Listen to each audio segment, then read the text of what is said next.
One of the best parts about the U.S. tax system is the opportunity to appeal most IRS decisions if you do not agree with them, along with the opportunity at appeals to have the IRS's first decision completely overturned. Hi, I'm tax attorney Dan Urban with Urban Tax Law. There are two types of appeals, audit appeals and collection appeals, and today we're going to talk about IRS audit appeals. If you are going through an IRS audit and you think the result overstates the amount of tax due or penalty, you can file an appeal.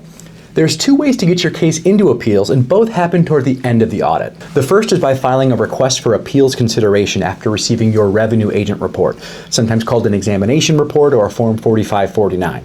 The second is after receiving a notice of deficiency.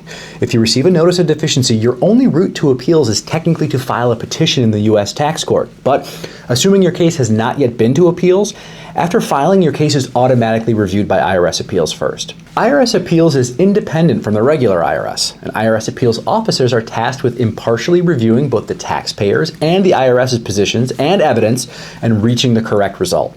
Many appeals officers think of themselves like a judge, weighing the evidence and either agreeing with one side or the other, or trying to strike a balance between the two.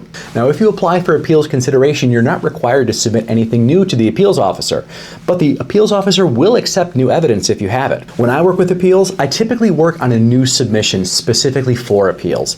I'll usually borrow some or all of the materials used during the exam, but I'll update it based on whatever feedback the original IRS revenue agent provided and make sure that feedback is incorporated and addressed in the new submission. At Urban Tax Law, if you reach out to us while your case is in appeals or while your appeal rights are pending, the first thing we'll do is make sure that we have all the deadlines under control.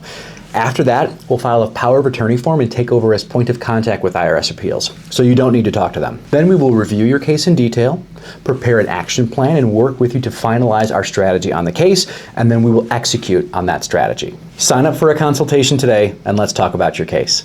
I'm tax attorney Dan Urban with Urban Tax Law. We look forward to hearing from you.